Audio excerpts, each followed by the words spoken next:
करणार सर.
एक सबको ग्रुप फोटो ठीक है सर.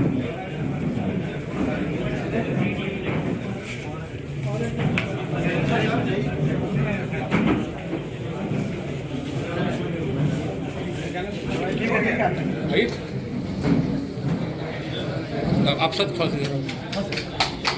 लोग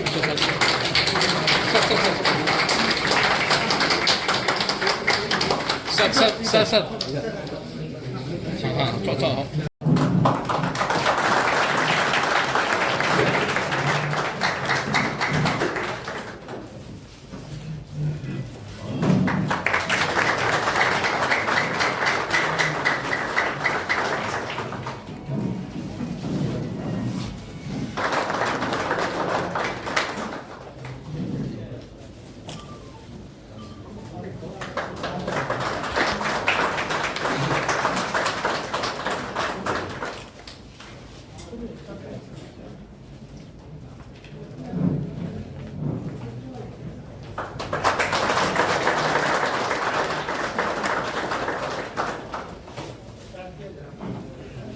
सुरक्षा से लेकर इससे संबंधित एक कार्यशाला में आज के हमारे मुख्य अतिथि श्री एस.के. पडेड़ा साहब, एम.एस. मैकेनिकल और श्री के.एस. गुप्ता साहब और हमारे जी.एम. साहब, महाप्रबंधक गैस महापात्रा साहब, श्री आर.आर. करण साहब, आप सभी लोगों का हम इस कार्यशाला में स्वागत करते हैं.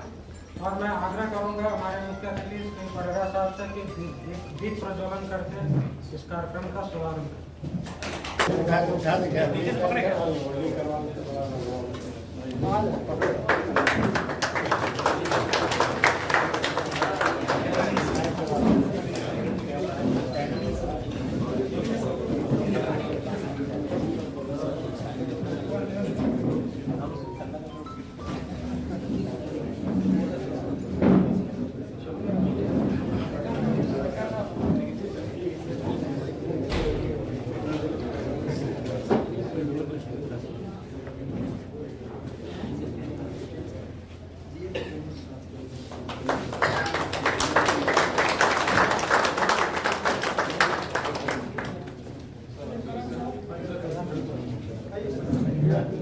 इसको मोड़ दीजिए सर, उसका पकड़ के एक बार निकाल दीजिए.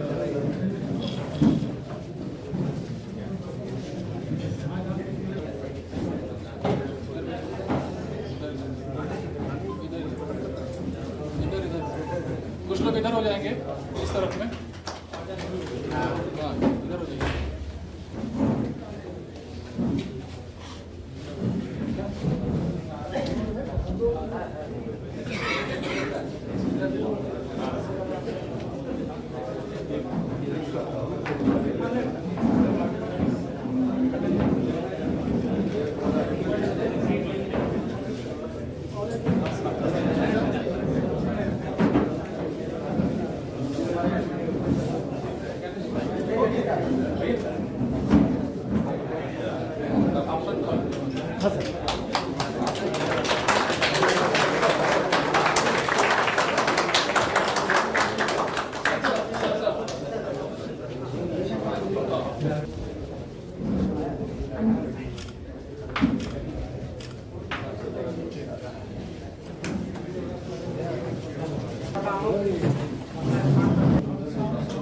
अधिनायक जय हे भारत भाग्य विधाता पंजाब सिंध गुजरात मराठा द्राविड़ उत्कल बंगा विंध्य हिमाचल यमुना गंगा उच्छल जलधि तरंगा तव शुभ नामे जागे तव शुभ आशीष मांगे गाए तब जय गाथा जय गण मंगलदायक जय हे भारत भाग्य विधाता जय हे जय हे जय हे जय जय जय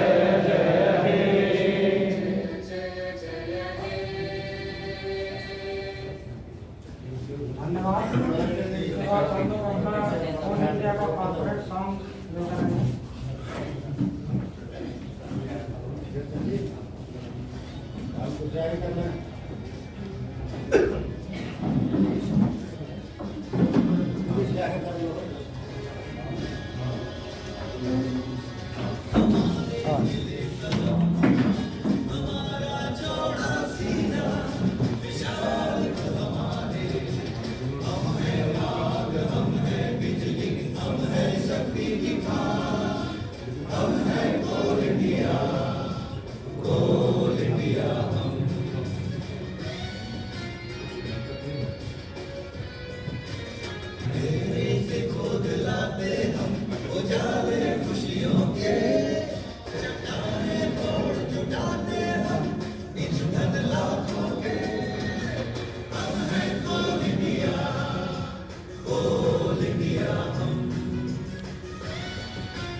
धन्यवाद। इस कार्यक्रम को आगे बढ़ाते हुए हमारे प्रोजेक्ट से रिलेटेड पीपीटी है उसको प्रेजेंट करना चाहेंगे उनको। इसके लिए हैंड ओवर टू संदीप। स्वागत करता हूँ। म्यूनिटी माइंस अपने आप में एक डिफिकल्ट माइंस है। यहाँ पे हम लोग सभी माइनिंग लेजिस्लेशन और सुरक्षा महानिदेशालय द्वारा समय समय पर जो दिशा निर्देश दिए जाते हैं उनका पालन करते हुए हम लोग प्रोडक्शन करते हैं। आज का हम लोगों का टॉपिक है Longowal equipments and modern transport system. इसका सब एरिया है वेस्टर्न दरिया एरिया, वो रानीगंज दरिया कोल फील्ड में साउथ सेंट्रल पार्ट में सिचुएटेड है। दरिया कोल फील्ड जो कि 125 इयर्स ओल्ड है और इसका सबसे डीप मोस्ट पॉइंट में हम लोग अभी माइनिंग कर रहे हैं। ये बोरवेल डाटा है जो मल्टी सीम है, 18 सीम से 15 बॉटम सीम तक। अभी हम लोगों का 16 सीम और 15 सीम दो जगह वर्किंग है। 16 सीम में हम लोग लोंगवाल और रोड हेडर का कॉम्बिनेशन यूज कर रहे हैं। वहाँ पे EBZ 160 रोड हेडर यूज कर रहे हैं और यहाँ पे 15 सीम में हम bolter miner MB 670 shuttle car TC 700 और रोड हेडर EBZ 260 ये सब मॉडल 15 सीम में हम लोग यूज कर रहे हैं। ये कुछ प्रोडक्शन फिगर्स है कुछ साल का एक्सीडेंट और स्टैटिस्टिक्स है। 16 सीम का जो डेवलपमेंट हम लोग D18 और D19 कर रहे हैं उसमें DGMS के रेगुलेशन से हम लोगों ने परमिशन वगैरह उसका लिया हुआ है और उसमें जो कंडीशंस है परमिशन में कि हम लोगों को वहाँ पे एक्सपीरियंस मैन पावर देना है, मैन पावर को ट्रेनिंग देना है, एक्सपीरियंस इंजीनियर के अंडर उसका मेंटेनेंस होना है, वो सब फुलफिल हम लोग कर रहे हैं। SLP भी बनाया हुआ है जो समय समय पर उसको हम लोग रिव्यू करते रहते हैं। ऐसे 15 सीम का भी परमिशन है हम लोगों के पास रोड हेडर का जो कि वैलिड है 2024 तक 2 साल। लोंगवाल D17 जो अभी हम चला रहे हैं उसका परमिशन है जिसमें बहुत सारे कंडीशंस है कुछ हम लोगों को क्वार्टरली करना होता है, जैसे कि पीआरएस का जितना है 24 आवर्स तक आपको पावर पैक ऑफ रख के उसका रीडिंग लेना, जो कि अभी रिसेंटली हॉलीडे में हम लोगों ने किया था। 24 आवर्स तक पावर पैक बंद रख के उसका लेग का डेली प्रेशर है उसका रीडिंग लेना। वीकली में हम लोग फ्लो रेट जो उसका पावर पैक का है उसको मॉनिटर करते हैं, और परसेंटेज ड्रॉप जो फ्लो रेट है जहाँ पावर पैक से जो निकला और टेल गेट में जो है उसको मॉनिटर करना। डेली बेसिस पे हम लोग 10% जो यील्ड वाल्व है उसका मॉनिटर उसका टेस्टिंग करते हैं। इमल्सन का चेकिंग करते हैं 5% और 95% जो हम लोगों 5% इमल्सन ऑयल और 95% जो वाटर रहता है। ये हम लोगों का कोल कटिंग मशीन है जिसमें शेयर है जो कि 601 किलोवाट कैपेसिटी का है। उसमें 2 × 250 किलोवाट कटर बूम है, 2 × 45 किलोवाट का हॉलेज है और 11 किलोवाट का हम लोगों के पास पंप है। एफसी है 2 × 200 किलोवाट का, बीएसएल है 1 × 200 किलोवाट का, क्रशर है 1 × 110 किलोवाट का। ये सब वाटर कूल्ड है। ये क्रशर जो मोटर है वो एयर कूल्ड है। बाकी इमल्सन पंप है और रोड हेडर में हम लोगों के पास EB760 रोड हेडर है 246 किलोवाट का। कुछ सेफ्टी फीचर्स है कोल कटिंग मशीन्स में, जो कि water spraying, automatic water spraying होना चाहिए। हम लोगों का रोड हेडर और जो शेयरर है जब तक उतना प्रेशर नहीं मिलता है तब तक मशीन चालू नहीं होता है। शेयरर कैनोपी जो है दिया हुआ है, मीथेन सेंसर, रोड हेडर और शेयरर दोनों में मीथेन सेंसर है जो कि आपको 0.5% पे अलार्म देता है। उसको एलईएल में बात करें तो 10 एलईएल पे अलार्म देता है, 15 एलईएल पे ट्रिपिंग है उसका। उसके अलावा जो मैं बोल रहा था बूस्टर टेस्टिंग, लीड वाल्व का जो बूस्टर टेस्टिंग हम लोग रेगुलरली करते हैं। और सभी ड्राइव जितना भी ड्राइव है ओवरलोड से ओवरलोड प्रोटेक्शन है सभी में। अगर कुछ ओवरलोड होता है तो उस केस में ट्रिपिंग है। वाटर स्प्रे है हम लोगों का टेलेंट में, एफसी टेलेंट के पास, जहाँ पे अगर कुछ मैकेनिकल स्पार्किंग वगैरह होता है तो उसको अरेस्ट करने के लिए। पार्किंग ब्रेक शेयरर में है जो कि फेल सेफ टाइप से है। अगर उसमें प्रेशर 2 मेगापास्कल से ज़्यादा प्रेशर जाता है तभी वो पार्किंग ब्रेक रिलीज होता है, उसके बाद ही मशीन ऑपरेट होता है। सभी का सिक्वेंशियल ऑपरेशन है। मेंटेनेंस मोड भी है, आप मेंटेनेंस में रख के अलग अलग भी चालू कर सकते हो, लेकिन जब कटिंग मोड है तो सीक्वेंस में सब कुछ चलता है। ऑडियो विजुअल अलार्म है विद ब्रॉडकास्टिंग फैसिलिटी। आप कंसोल से बैठ के सभी जो देना है आप दे सकते हैं। इसके बाद क्वालिफिकेशन सिस्टम है जिसमें हम लोग लंबा अभी देख रहे थे। उसके बाद हम लोगों का सेंट्रल सिस्टम है, बंकर है, स्किप है, वाइंडर है, और उसके बाद होस्टिंग करके जो वाशरी में जाता है। CMR 97 जो सेंट्रल कन्वेयर सिस्टम से रिलेटेड है उसको हम लोगों ने कैसे इम्प्लीमेंट यहाँ पे कर रखा है उसको हम लोग देखते हैं। ये हम लोगों का कन्वेयर सिस्टम अंडरग्राउंड का लगभग 5 किलोमीटर इसका लेंथ हो जाता है। अलग अलग मेक का ड्राइव है वहाँ पे। BTL का है, विश्वा का है, BTL 1200, BTL 1000, विश्वा 1200, विश्वा 1000, ये सब है। हम लोगों ने कन्वेयर सिस्टम में सीक्वेंशियल कंट्रोल दिया हुआ है, जो कि आगे का बेल्ट अगर बंद होता है तो पीछे का बेल्ट ऑटोमेटिक बंद होता है। सभी बेल्ट में ये है, अगर हम लोगों का TC1 बंद होता है तो TC7 तक ऑटोमेटिक सभी बंद हो जाता है। लॉकआउट और पुल कोड दिए हुए हैं जो इमरजेंसी में आप कहीं से भी पुल कोड करके बेल्ट को बंद कर सकते हो। 0 स्पीड स्विच है।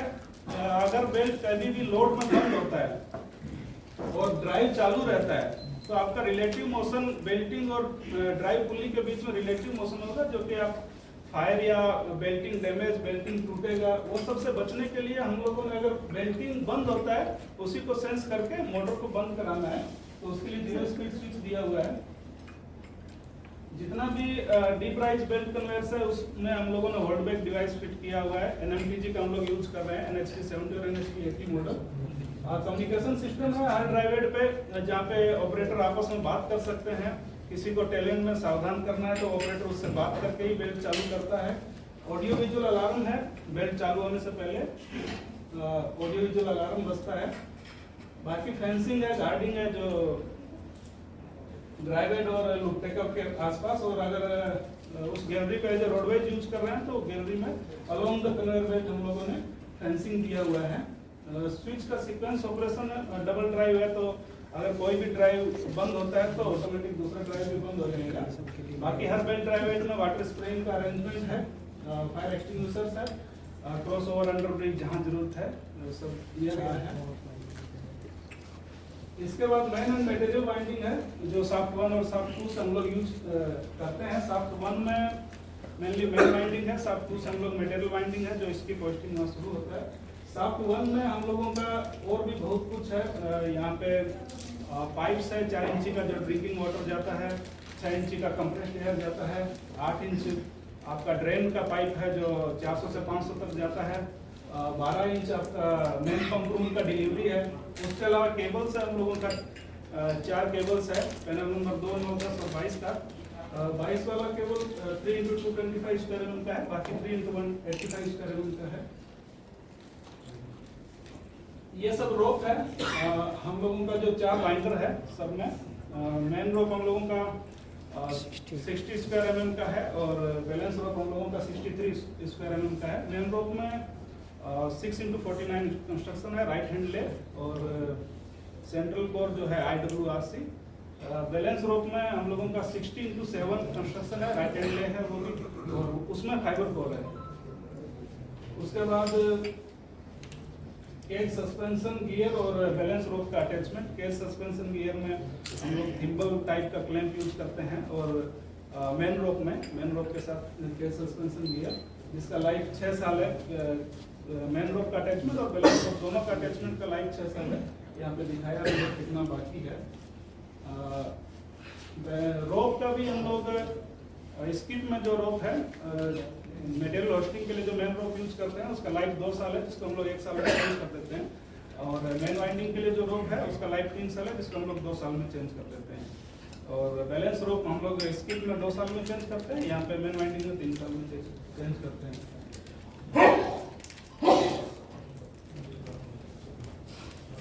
जो शाफ्ट फिटिंग्स है उस शाफ्ट का जो स्ट्रक्चर है उसमें हम लोग रिजिड गाइड और बंटन यूज करते हैं। गाइड 6 मीटर का और बंटन भी 6 मीटर का है, लेकिन स्पेसिंग उसमें हर 3 मीटर के बाद बंटन दिया हुआ है। सब रेड ऑक्साइड से पेंट करके हम लोग यूज कर रहे हैं अभी। ये 2 वे कम्युनिकेशन है, आपको पिट टॉप से पिट बॉटम तक कम्युनिकेशन है। 400 में भी सिग्नलिंग जो शाफ्ट में हम लोग यूज कर रहे हैं, दो इंडिपेंडेंट इलेक्ट्रिकल और मैकेनिकल सिग्नल, जिसमें कि एक जो है इलेक्ट्रिकल सिग्नल होना चाहिए वो है हमारे पास, यूज करते हैं उसको। उसके अलावा केज कैचर और वुडन गाइड है। मैकेनिकल, हाँ मैकेनिकल भी है सर। ये जो स्प्रिंग लोडेड दिख रहा है सर ये वाला, उसके थ्रू मैकेनिकल सिग्नल भी है, मैकेनिकल वायर एक गया हुआ है। केज कैचर और वुडन गाइड, इनकेस अगर आपका केज ओवरवाइंड में या टावर लिमिट से ऊपर चला गया है, केज नहीं रुका, तो ऊपर में जाके आपका टेपर वुडन गाइड्स है जहाँ पे आपका स्पीड केज को अरेस्ट करने के लिए स्पीड आपका वहाँ पे कम हो जाएगा। और उसके बाद ये सब केचर्स है, ये सिंगल मतलब केज यहाँ हिट करेगा तो ये ऊपर हो जाएगा और जैसे ऊपर जाएगा तो ये नीचे गिर जाएगा और इसको रेस्ट करेगा, उस टाइप का। एक केज के लिए 2 इधर और 2 उधर 4 दिया हुआ है। अगर वहाँ पे केज जाता है तो केज वहाँ एनडीटी करते हैं, मतलब 6 मंथ में हम लोग एनडीटी करते हैं केज सस्पेंशन गियर का, बैलेंस रोप अटैचमेंट का, जितना फाउंडेशन बोल्ट्स है उसका, हेड गियर पुल्ली का, स्ट्रक्चर स्टेबिलिटी लास्ट हम लोग जून में किए हैं एनडीटी। स्ट्रक्चर स्टेबिलिटी टेस्ट भी है जो कि लास्ट हम लोगों ने 2019 में किया था। ये पीपी किट्स है जो मेंटेनेंस केज मेंटेनेंस में जो जाता है। और वाइंडर का डिटेल है, हम लोगों के पास 4 वाइंडर है।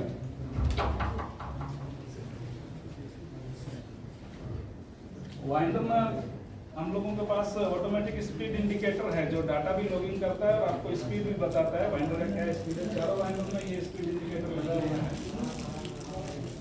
ऑटोमेटिक कॉन्फिगरेशन है जिसमें ओवर वाइंडिंग स्लीपिंग है आपका 0.5 मीटर पे, उसके बाद टावर लिमिट है 1 मीटर पे, डिस्टेंस स्विच है 2 मीटर पे, स्लो बैंकिंग जोन जो कि आपका पुल्ली का जितना सर्कमफेरेंस है उसके डबल से ज्यादा हम लोगों ने स्लो बैंकिंग जोन रखा है उसका। ओवर स्पीड का ट्रिपिंग है, हम लोग यहाँ पे रनिंग स्पीड केज का जो मेन वाइंडिंग के लिए यूज करते हैं 2 मीटर पर सेकेंड है, उसका ट्रिपिंग हम लोगों ने 3.5 मीटर पर सेकेंड पे सेट किया हुआ है। मटेरियल में जो इसकी बर्स्टिंग है उसको हम लोगों का रनिंग स्पीड 8 मीटर पर सेकेंड है, जिसका ट्रिपिंग हम लोगों ने 9.5 मीटर पर सेकेंड पर रखा हुआ है। ये अंडरग्राउंड पंपिंग हम लोगों का मेन पंप रूम है, जिसका इंस्टॉल्ड कैपेसिटी 4350 जीपीएम है। एट ए टाइम हम लोग उसको 2150 जीपीएम यूज करते हैं 8 नंबर और 4 नंबर पंप चला के। पंप रूम में हाई करंट को लिमिट करने के लिए सॉफ्ट स्टार्टर और लिक्विड स्टार्टर हम लोग यूज करते हैं। उसके अलावा सभी में आप लीकेज और करंट रिले और शॉर्ट सर्किट प्रोटेक्शन भी है, जितना पैनल्स वहाँ पे है। Sufficient number of fire extinguisher भी वहाँ पे है।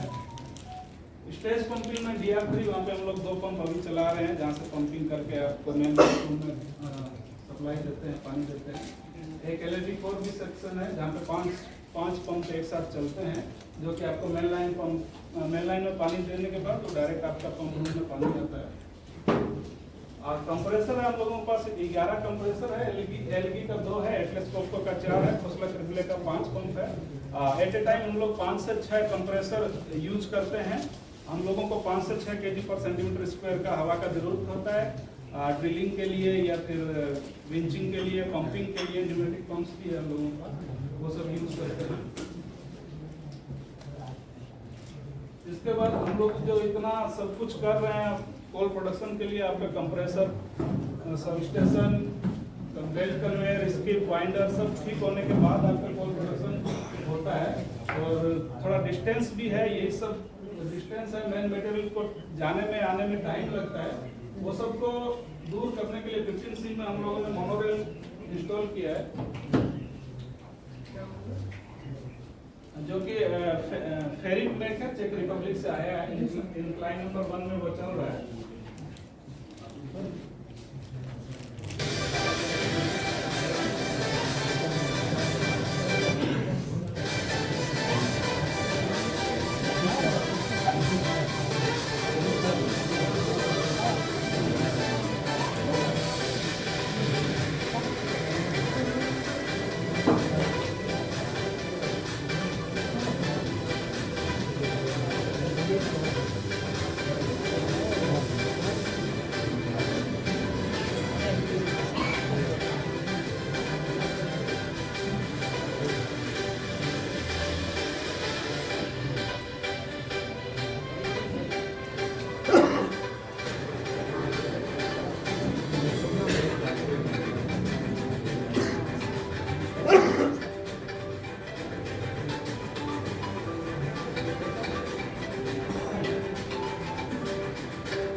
सितंबर 2018 में कमीशन हुआ था और उसका भी परमिशन और अप्रूवल जो है सब लिया गया है।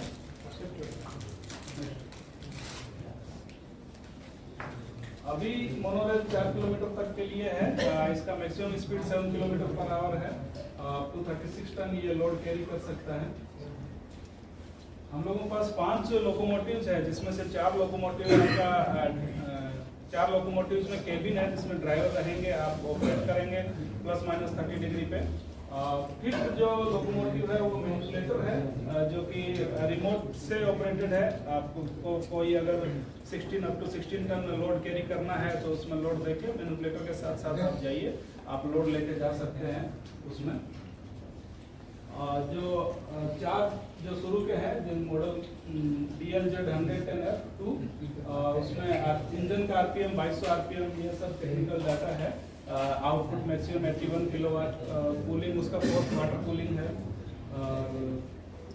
मैक्सिमम प्रेशर जो 32 हाइड्रोलिक सर्किट का जो मैक्सिमम प्रेशर है 32 मेगापास्कल, और रेटेड वोल्टेज 24 वोल्ट है। ये मैनिपुलेटर का टेक्निकल स्पेसिफिकेशन है, जिसमें 16 टन के लिए जो मैं बोल रहा था यूज होता है। Operational pressure 28 megapascal, output maximum इसका 36 किलोवाट है। ये केबिन है ट्रांसपोर्ट के लिए, मैन राइडिंग के लिए। इसमें एट ए टाइम एक केबिन में 16 मैन पावर आ सकता है, और ऐसा 4 केबिन हम लोग ले जा सकते हैं। तो 64 पर्सन्स एट ए टाइम हम लोग नीचे ले जा सकते हैं, नीचे से ला सकते हैं। ये ट्रैक लाइन है, जो सस्पेंडेड ट्रैक लाइन है, मैन्युफैक्चर्ड बाय फेरिट, वहीं से सप्लाई करता है। इसका प्रोफाइल I-155 है। मैक्सिमम डिस्टेंस जो हैंगिंग्स के बीच में है, जो चेन का हैंगिंग्स है 3 मीटर है, यूजुअली ये 2 मीटर ही है। हॉरिजॉन्टल आर्च का जो रेडियस है, जो आपको मैक्सिमम जो रेडियस है हॉरिजॉन्टल में वो 4 मीटर है, और वर्टिकल का आपको 8 मीटर का है। ग्रेडियंट ±30 मीटर मैंने बताया था। ये हम लोगों का जो सस्पेंडेड लाइंस जिससे हैंगिंग है, वो बोल्ट के साथ डबल चेन के साथ हैंगिंग है। सेफ्टी फीचर्स में ब्रेक्स है, जो कि फेल सेफ है, DGMS सर्कुलर 2018 का एक नंबर 2018 का, जिसमें दिया हुआ है कि आपका spring applied hydraulic release SAHR brake होना चाहिए। तो फेल सेफ ब्रेक यहाँ पे है, इसलिए स्प्रिंग से आपको एंगेज करके रखता है, और जैसे ही कुछ होता है तो इनके बहुत सारा सेफ्टी फीचर्स उसमें है, मैं बताता हूँ। उसमें आपको हाइड्रोलिक प्रेशर उसमें जाता है, तो ब्रेक डिसएंगेज होता है। और इसके बाद इसमें सर्विस ब्रेक और पार्किंग ब्रेक दोनों है। पेडल से आप सर्विस ब्रेक लगा सकते हैं, पार्किंग ब्रेक, हैंड ब्रेक भी है।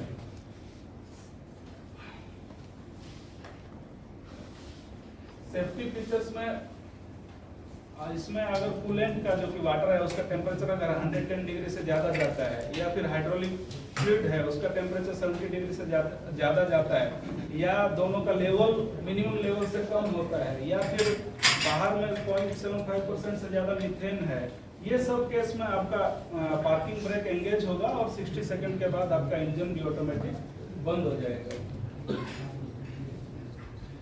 ये सब में इलेक्ट्रॉनिक स्पीड को अप्लाई कर देगा, क्लोज कर देगा हाइड्रोलिक को, जो कि आपके ब्रेक को अप्लाई कर देगा।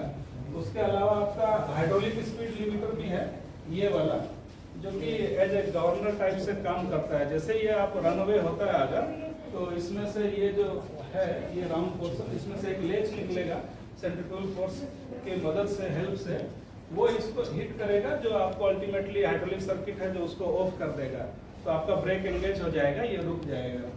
इसके अलावा इसमें डेड मैन स्विच है, ये वाला लीवर, AVA है, ऑडियो विजुअल अलार्म, जैसे ये चलता है तो AVA बजता है। मीथेन डिटेक्टर है, आपका फ्लेम प्रूफ लाइट है, और एग्जॉस्ट बॉल प्रोटेक्टर जो आपका उसको अरेस्ट करने के लिए बॉल प्रोटेक्टर है। इसके अलावा फायर प्रोटेक्शन के लिए इसमें 3 इंडिपेंडेंट सिस्टम दिया गया है। एक जनरल सिस्टम जो कि आपका डिस्ट्रीब्यूशन ऑफ CO2 के साथ है, उसमें 2 सिलेंडर आपका मेन केबिन में, एक आगे केबिन में, एक पीछे केबिन में रहता है। वहाँ से होस कनेक्टेड है, जो भी वाइटल पॉइंट से जो रिस्क ऑफ फायर जोन है तो वहाँ तक, और उसमें जेट और ये सब लगा हुआ है। जैसे ही अगर कुछ फायर या टेम्परेचर एक्सीड करता है, ऑपरेटर उसको लीवर को अपना एंगेज कर सकता है, जो कि फायर एक्सटिंग्विशर सिस्टम को ओपन करेगा। उसके अलावा ऑटोमेटिक फायर सिस्टम है, ये लोकलाइज्ड टाइप से, जैसे आपका अगर इंजन का ऊपर सरफेस हीट हो रहा है, या फिर फ्यूल टैंक है, या फ्यूल का जो पैसेज है जिससे फ्यूल जाता है, वो सब में अगर कुछ होता है, कुछ टेम्परेचर एक्सेस होता है, तो वो मेल्ट कर जाएगा। तो जो एक्सटिंग्विशिंग एजेंट जो है प्रेशराइज्ड, वो आपका रिलीज होगा और जहाँ भी फायर है उसको सप्रेस कर देगा। ये उसका सर्किट है तीनों का। इसके अलावा मेंटेनेंस रिकॉर्ड में हम लोग ये डेली मेंटेनेंस और शेड्यूल्ड मेंटेनेंस का दिया है। और एग्जॉस्ट इमिशन टेस्टिंग जो इसमें सर्कुलर में है 2018 में, जिसमें NO2 आपका 100 ppm से ज़्यादा नहीं होना चाहिए, NO 900 ppm से ज़्यादा नहीं होना चाहिए, CO 1100 ppm से ज़्यादा नहीं होना चाहिए, उसका भी डेली टेस्टिंग करते हैं। उसका टेस्टिंग का तरीका भी है, जैसे करता है यही कर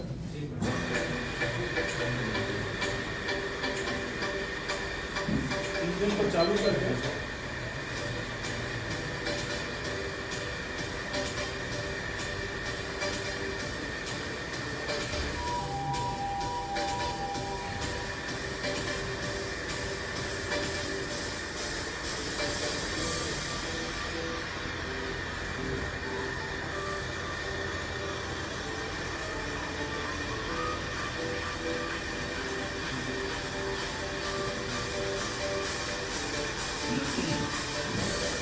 डाटा लाइव डाटा इसमें शो करता है, इसका रिकॉर्ड हम लोग करते हैं।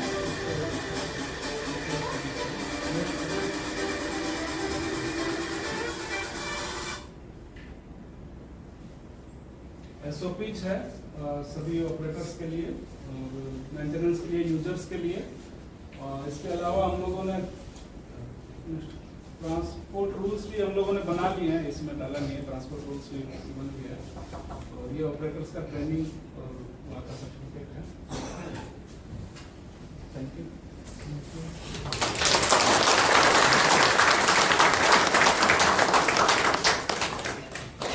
Thank you Sandeep.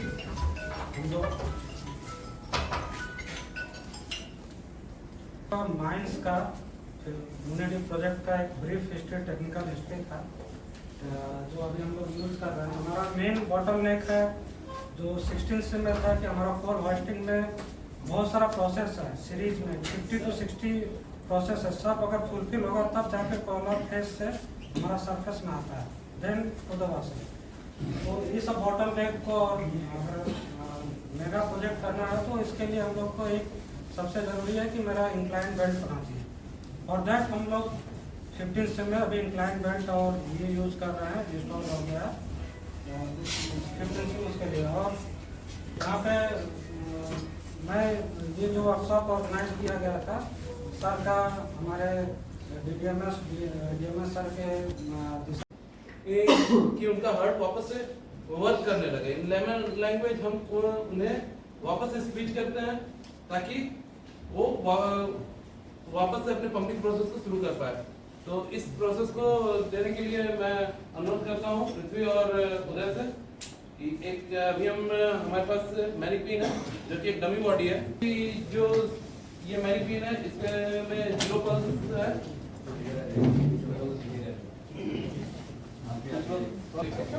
Just like आप लोग को देखा लास्ट तक? अभी हम CPR स्टार्ट करने वाले हैं। CPR देने से पहले हम उसके अपने जहाँ भी हम CPR देने वाले हैं अपनी उस जगह को अच्छे तरह से देख लेते हैं ताकि वो जगह क्लीन हो। अगर व्यक्ति का हार्ट नहीं चल रहा है इसका मतलब कि उसे एयर ब्लॉकेज भी हो सकता है अगल बगल। तो अगल बगल अगर भीड़ है तो उसको सबसे पहले हटा। हेलो हेलो हेलो और रिस्पांस। अभी हम चेक कर रहे थे जिसमें सेकंड साउंड मेथड को यूज किया है, जिसमें हमने उनको सेक किया है, साउंड किया है। हम उनसे बात करने की कोशिश कर रहे हैं, उन्होंने रिस्पांस नहीं दिया है। तो अब हम इसके बाद वापस से एक इनका चेक करेंगे, माउथ को क्लीन करेंगे सबसे पहले। मीनवाइल अगर हमारे पास कोई पार्टनर है तो इमरजेंसी सिचुएशंस में इमरजेंसी नंबर पे कॉल करेंगे। हेलो कंट्रोल ऑफिस, मेरा नाम पृथ्वीराज ओवरमैन।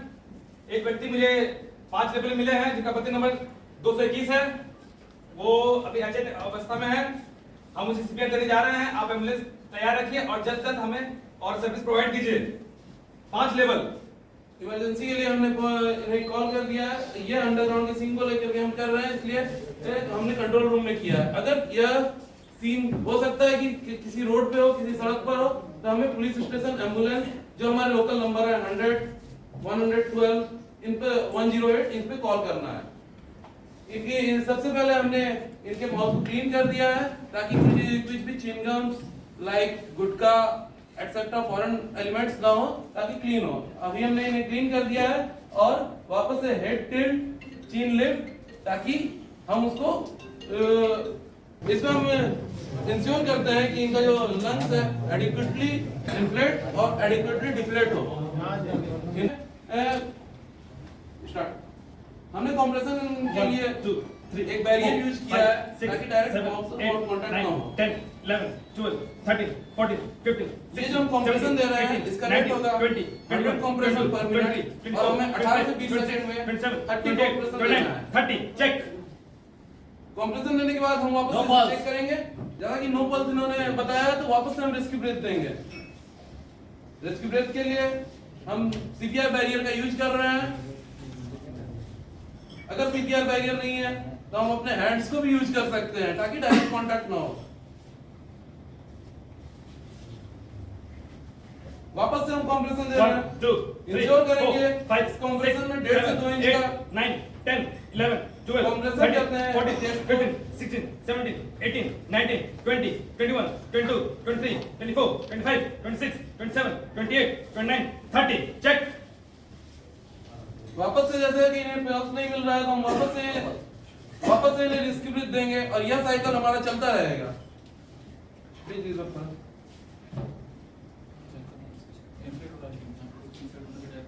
इन्फ्लेट होने के लिए कोई फॉरेन ऑब्जेक्ट हमें रख देंगे जिससे पता चलेगा वैसा करते रहेंगे।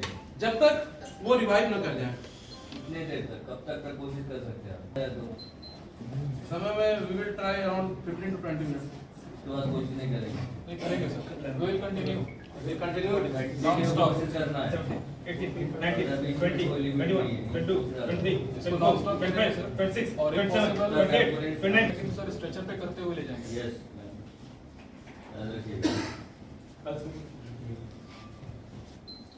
तो ये था हम लोग का सिर्फ वो ये था कि जो व्यक्ति अचेत अवस्था में हैं वो किस कारण से हो सकते हैं, तो यथासंभव आसपास की जानकारी प्राप्त करना।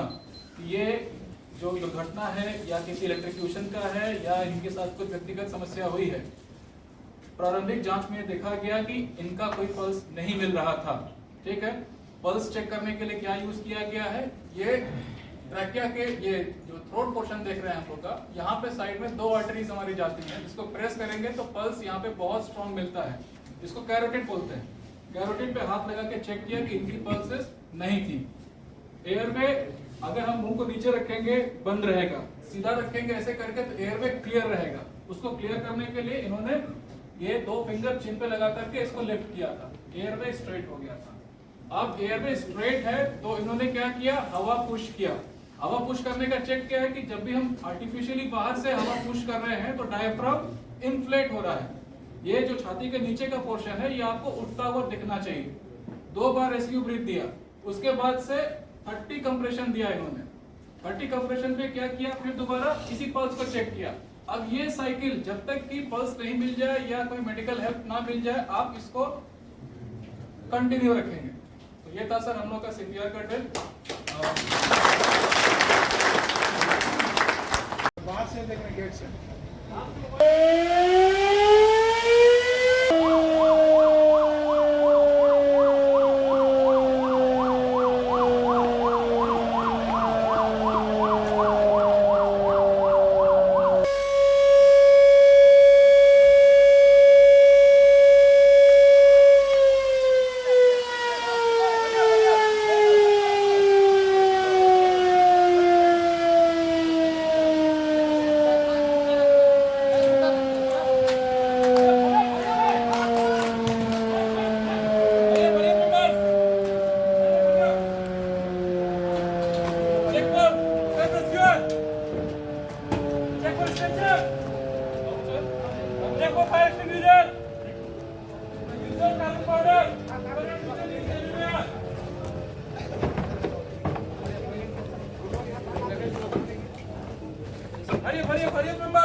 there is already a tested equipment. So we will dome it. Okay? Okay. Hurry up. Dome.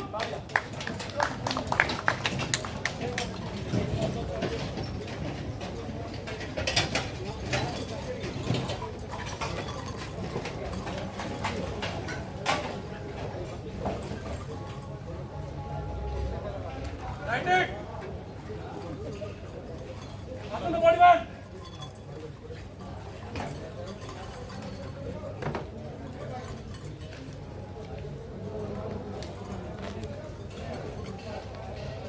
Secure hostage. कब से करेंगे? Okay?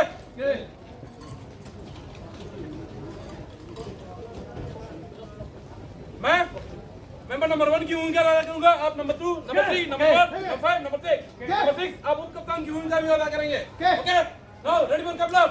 Remove your helmet. Couple up.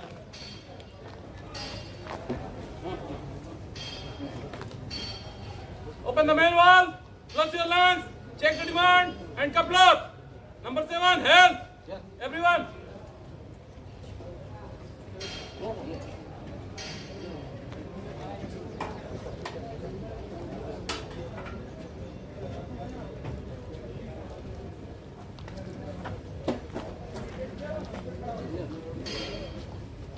Open the main valve, close your lungs, check the demand and couple up.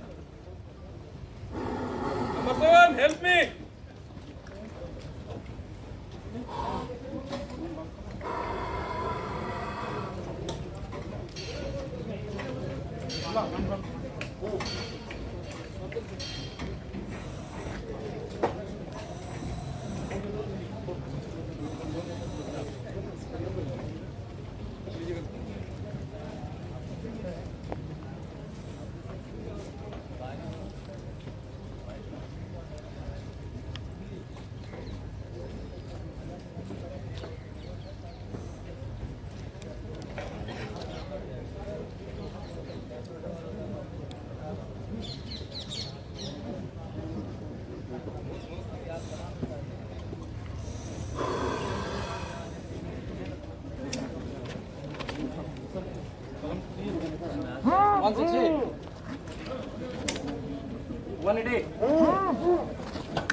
तो इसमें बहुत सारे safeties हैं। ये जो वेल्डिंग होता है ना, ये दिख रहा है सबको, यहाँ से सिलेंडर फटता है, कई बार फटा है कई इंडस्ट्रीज में। तो जब ऑपरेट करते हैं, जब ऐसे करके रखते हैं तो ध्यान रखना है कि वेल्डिंग पोर्शन आपके दूसरे साइड हो।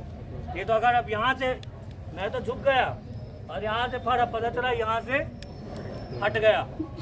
आप लोग जब खरीदते हैं तो टेस्टिंग प्रेशर के साथ, सर्टिफिकेट के साथ खरीदिए इसको, एज पर स्टैंडर्ड। ऐसे नहीं लेना है, जब फटेगा तो फिर इंक्वायरी बैठ जाएगा फालतू का।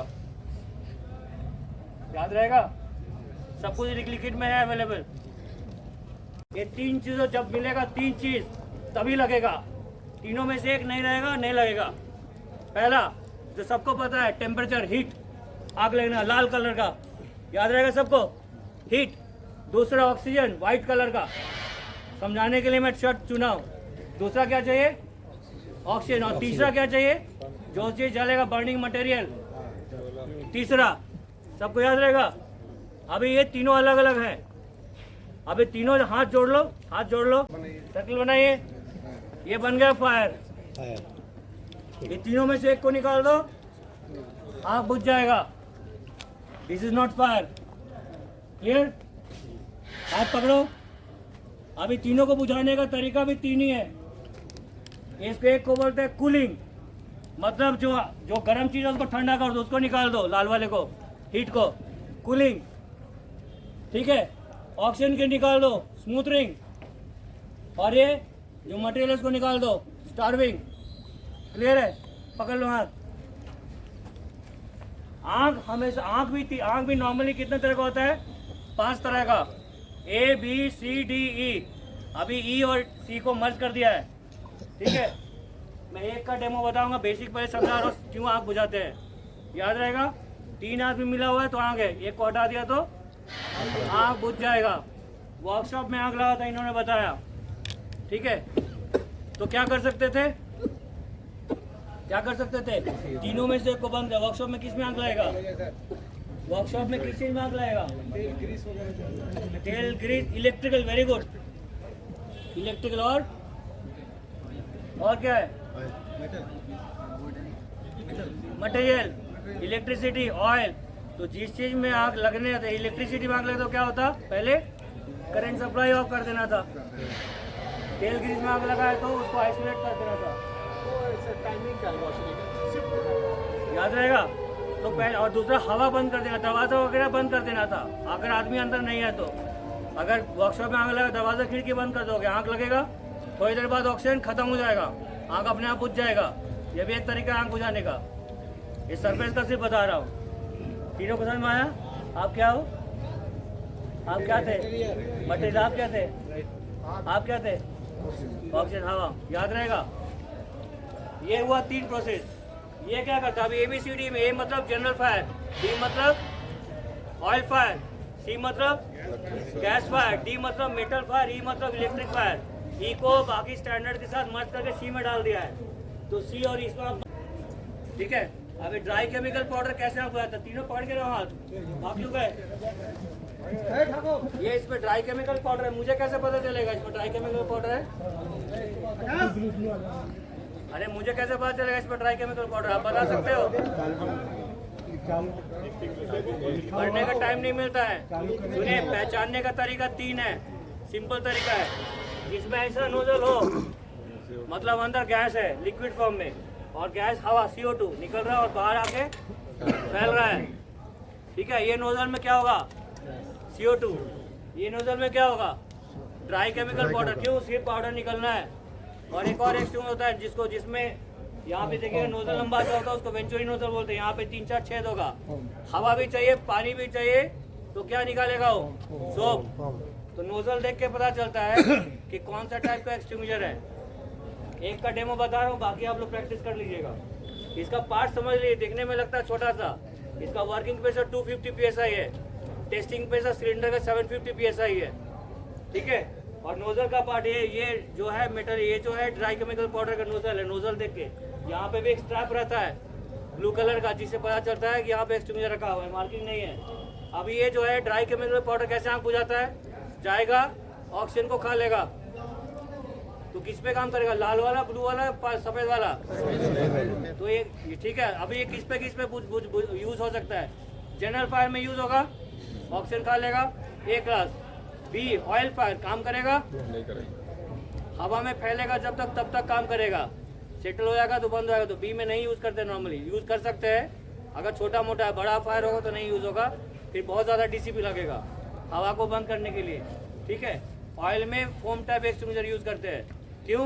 क्योंकि ऑयल हमेशा हल्का होकर ऊपर आता है, और बबल्स क्या होगा? सोप उसके ऊपर जाके बैठ जाएगा, पूरा कवर कर देगा, आग बुझ जाएगा, ठीक है। और किस में? C टाइप में यूज होगा, इलेक्ट्रिक में यूज होगा, D में यूज होगा, D में यूज होगा। तो ये यूनिवर्सल इसलिए हो जाता है ड्राई केमिकल पाउडर आज तक यूज करने के लिए। इसमें तीन स्क्वीजिंग होल यहाँ पे देख रहे हैं, प्रेशर रिलीविंग बॉल छेद होता है 3 यहाँ पे, 1 2 3। ये क्यों दिया रहता है? सपोज इसको आप पंच मारिए, इसके अंदर 220 ग्राम का कार्ट्रेज है, होना चाहिए 220 ग्राम का, और 9 kg का, 8 kg या 8 से 9 kg का इसमें ड्राई केमिकल होता है। इसमें 2 चेम्बर है, जैसे आप मारते हैं ना पंच, वो CO2 कार्ट्रेज में से निकल जाएगा CO2। अगर नाइट्रोजन बॉटल है तो नाइट्रोजन निकलेगा, जाके ड्राई केमिकल पाउडर में चर्निंग मोशन में घुमाते हुए इसको उड़ाएगा, और जो कि यहाँ से निकलता है बाहर। तरीका, ऑपरेटिंग तरीका बता रहा हूँ। इसको लेके जाना है, पहले तो बोलना है फायर लेके आना है, रखना है, ठीक है। ये फटेगा तो कहाँ जाएगा? मुंह पे मारेगा। ऐसे मारेंगे, पंच मारेंगे तो कैसे पंच मारना है? राइट लेग आगे कीजिए, तिरछा करना है तो ठीक है, राइट लेग आगे कीजिए, ऐसा बैठना है। सेफ हो गया? इसको निकालना है और फिर पंच मारना है। पंच मारने के लिए जब तक नहीं आ रहा है पाउडर, इधर ही पीछे रहना है, ठीक है। जब देखे पाउडर निकलने लगा फिर लेके इसको आप ऑपरेट करना, इससे समझना है, इसको रखना है। पहले ले आने से पहले ही आपको पता चलना। और एक चीज़ बता रहा हूँ, ये जो हैंडल है ना, हैंडल देख के भी पता चलता है कौन सा एक्सटिंग्विशर है इसमें। अगर ऐसा हैंडल है, ये ड्राई केमिकल पाउडर का है। अगर इसका पूरा कैप हो जाए, व्हील कैप हो जाए, वो फोम टाइप है, एकदम क्लियर स्टैंडर्ड में लिखा हुआ है। ये नोजल देखा तो क्या है, ये नोजल देखा तो क्या है, और इसमें लंबा नोजल हो, यहाँ छेद है तो क्या है, सबको समझ में आ गया। इसको कहाँ ऑपरेट करना है, यूनिवर्सल कहीं पे भी। इसको कहाँ यूज करना है बता सकते हैं, इसमें से निकलेगा CO2 गैस। Very good. क्यों, इसको कहाँ और कहाँ यूज कर पाएंगे, मेटल में यूज कर सकते हैं क्या। और सरफेस में इसको कोशिश करना है मिनिमाइज, जहाँ पे हवा बह रहा है ना वहाँ मत, इसको यूज मत कीजिएगा। ये आपने ऑपरेट किया, हवा लेके चला गया, खत्म, फिर आंख बढ़ जाएगा। जैसे वर्कशॉप के अंदर है, इलेक्ट्रिकल फायर है, इसको छोड़ दिया, दरवाजा बंद कर दिया, CO2 तो बाहर नहीं निकलेगा, ऑक्सीजन का परसेंटेज कम जाएगा, आंख बुझ जाएगा।